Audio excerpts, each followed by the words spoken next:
2 minggu ke depan, dipastikan timeline sosial media akan dipenuhi dengan barisan tifosi yang jumawa setelah Charles Leclerc akhirnya pecah kebuntuan di GP Inggris.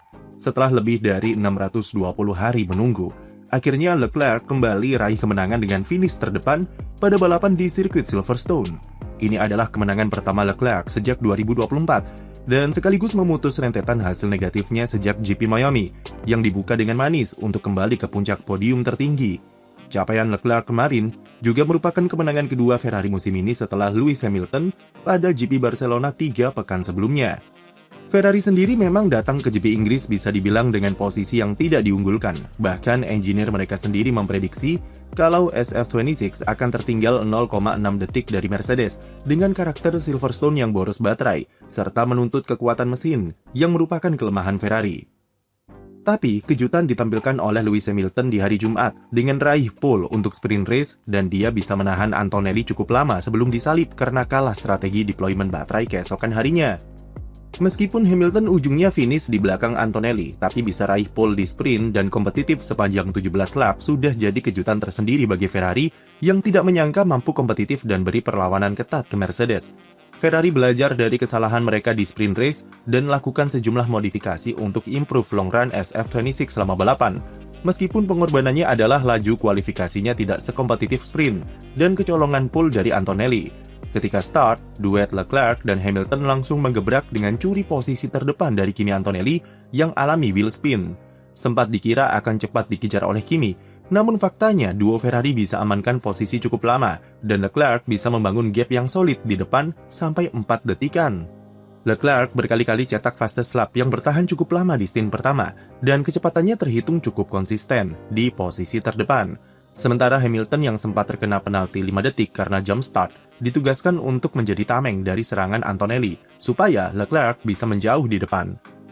Sayangnya manajemen energi Mercedes memang masih terlalu superior bagi Ferrari, dan Hamilton sendiri juga mulai alami gejala ban belakangnya overheat, yang akhirnya buat Antonelli bisa menyalipnya pada lap ke-11. Leclerc berusaha sekuat tenaga untuk bisa menahan gap dengan Kimi di kisaran 4 detikan, namun selepas lap 20 kecepatannya mulai ngedrop, dan Antonelli makin cepat mengejar di belakangnya. Posisi Leclerc di sini terjepit, yaitu jika dia masuk pit terlebih dahulu, maka Antonelli akan stay out untuk incar strategi tire offset di fase akhir balapan. Dan jika Mercedes memasukkannya ke pit lebih dulu, maka Leclerc akan rentan terkena undercut. Pada akhirnya Ferrari memilih opsi pertama karena Antonelli makin kencang di akhir stint pertama, yaitu Leclerc masuk pit duluan dan pembalap Italia tersebut stay out lebih lama. Meskipun stay out dengan ban medium yang sudah usang, Antonelli masih bisa tunjukkan kecepatan yang oke dengan cetak personal best untuk minimalisir defisit ke Leclerc yang punya ban lebih baru. Begitu masuk pit, Antonelli cuma 7 detik saja di belakang Leclerc dan dia bisa mengejarnya dengan sangat cepat hingga nyaris 3 detik per lap lebih kencang. Pastinya, Antonelli bisa mengejar Leclerc dalam hitungan lap saja setelah dia masuk pit. Namun ternyata Devi Fortuna berkata lain. Mobil pembalap 19 tahun itu tiba-tiba melambat dan alami kerusakan di area suspensi depannya dengan understeer yang parah di tikungan. Komponen wheel shield di dekat brake duct mobil Kimi terlepas saat dia melindas curb di exit tikungan Copse dan merusak mekanikal suspensi depannya. Meskipun tim sudah menyingkirkan wheel shield yang lepas itu dari suspensi, tapi kerusakan yang ditimbulkan sudah cukup untuk buat mobil Antonelli kehilangan keseimbangan dan understeer parah. Kimi sendiri menolak DNF karena merasa masih bisa koleksi 1 poin yang bakal sangat berguna dalam perburuan gelar. Sayangnya karena beberapa kali melebar dan melanggar track limit, Antonelli malah dihukum penalti 5 detik.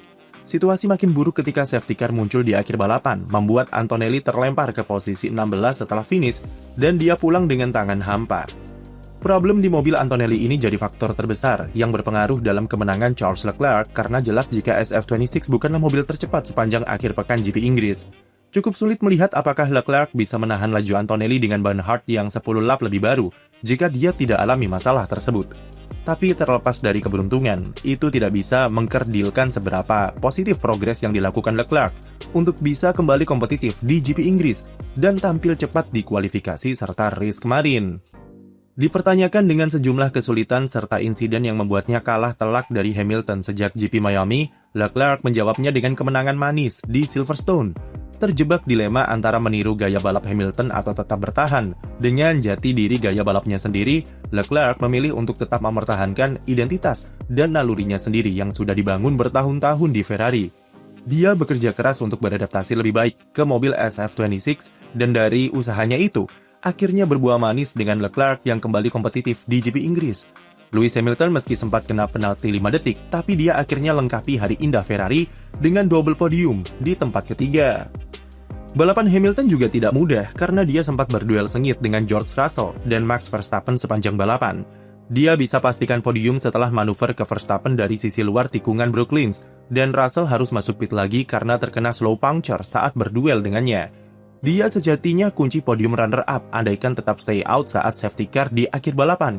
Karena itulah penyebab posisi Hamilton jadi kecolongan dari Russell, yang memilih tidak masuk pit. Selain itu, Hamilton dan penonton juga tergocek oleh safety car yang bertahan sampai finish. Padahal, satu lap sebelum bubaran sempat ada notifikasi jika safety car akan ending. Tapi yang terjadi adalah penonton malah kena prank. FIA sendiri beri klarifikasi apabila display safety car ending ini merupakan kesalahan sistem, dan memang seharusnya safety car tetap lanjut sampai finish jika menurut regulasi. Pada lap 51, muncul notifikasi apabila pembalap yang kena overlap diperbolehkan overtake balik dan unlap dirinya sendiri.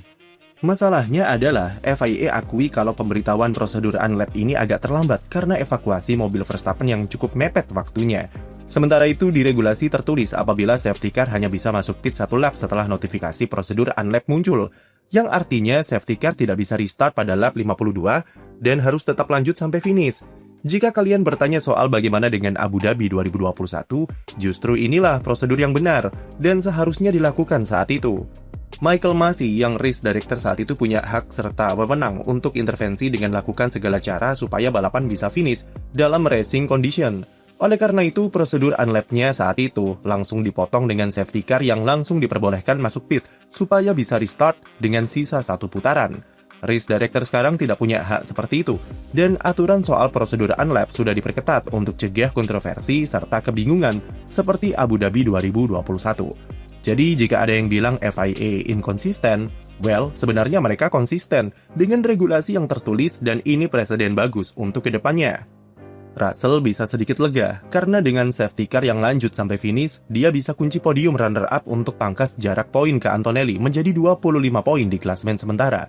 Beralih ke tim lain, McLaren ada Lando Norris yang nyaris tak terlihat sepanjang race, dan finish di urutan keempat. Sementara rekan setimnya, Oscar Piastri, nasibnya tak beruntung dengan alami rusak sayap depan di lap pembuka, dan sebabkan dirinya terjun bebas ke posisi 21 usai pit. Red Bull juga tak berdaya di Silverstone dengan Isaac Hadjar finish di urutan kelima, dan Max Verstappen kembali gagal finish, usai insiden di tikungan Stowe, jelang akhir balapan. Verstappen yang sedang berusaha kejar Hamilton untuk podium runner-up tiba-tiba melintir saat entry tikungan, dengan penyebab yang sama seperti insidennya saat kualifikasi di Austria pekan lalu. Flap aeroaktif sayap belakangnya menutup terlalu lambat, dan sebabkan aerodinamika mobil terganggu saat menikung, yang berujung ke snap saat entry. Setelah balapan, Lauren Makis langsung disidang oleh Jos Verstappen bersama manajer putranya Raymond Vermeulen soal performa Max yang kacau di GP Inggris. 2 kali masalah di sayap belakang yang berujung insiden. Jelas kalau kondisinya cukup berbahaya bagi Verstappen, dan Red Bull perlu lakukan perbaikan pada desain Macarena wing mereka.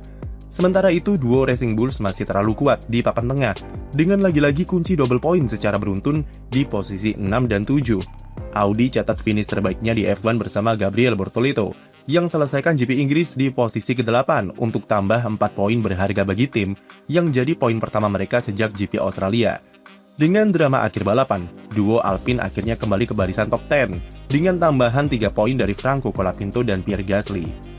Hukuman unik dan langka diganjar FIA kepada Carlos Sainz, di mana ia diberikan penalti waktu sebesar 1 lap setelah balapan. Singkatnya adalah Sainz yang sejatinya sudah kena overlap dari race leader sebelum safety car muncul, tidak sengaja unlap dirinya sendiri saat masuk pit untuk ganti ban.